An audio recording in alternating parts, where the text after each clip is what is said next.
কোরবানির পশুর হাট বললেই আমাদের চোখে ভেসে ওঠে কাদা মাটি, হইচই আর হাজারো পুরুষের ভিড়। কিন্তু চিরাচরিত এই দৃশ্যপট এখন দ্রুত বদলে যাচ্ছে।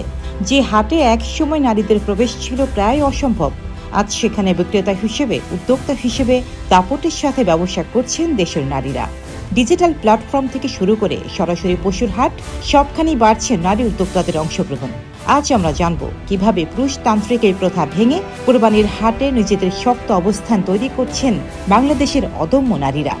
একসময় গ্রামের নারীরা কেবল শখের বশে বা সংসারের বাড়তি আয়ের জন্য দুই একটি গরু ছাগল লালন পালন করতেন, কিন্তু আজ তারা এটিকে পেশাদার ব্যবসায় রূপ দিয়েছেন।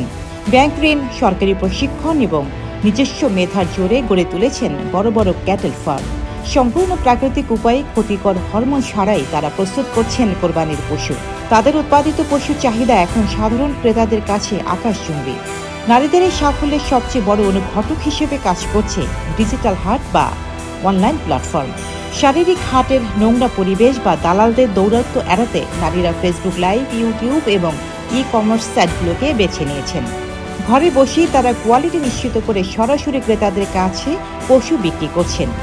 শুধু তাই নয়, লাইভ ওয়েট বা জীবন্ত ওজনের ভিত্তিতে গরু বিক্রি করে তারা ক্রেতাদের আস্থা অর্জন করছেন।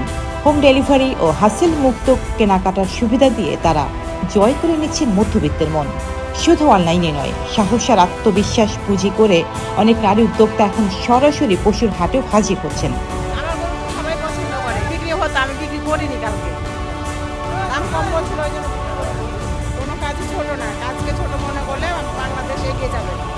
সমাজের লোকলজ্জা আর বাধা পেরিয়ে তারা হাটে পশুর যত্ন নিচ্ছেন এবং সরাসরি ক্রেতাদের সাথে দরদাম করছেন।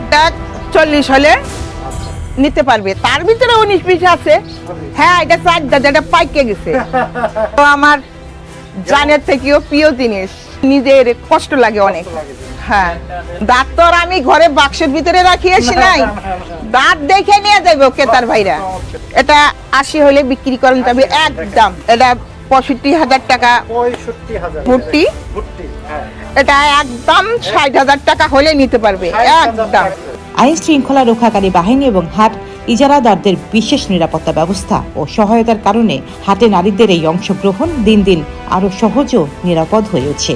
বিশেষজ্ঞদের মতে, কোরবানির অর্থনীতিতে নারীদের এই অংশগ্রহণ দেশের সামগ্রিক জিডিপিতে ইতিবাচক প্রভাব ফেলছে।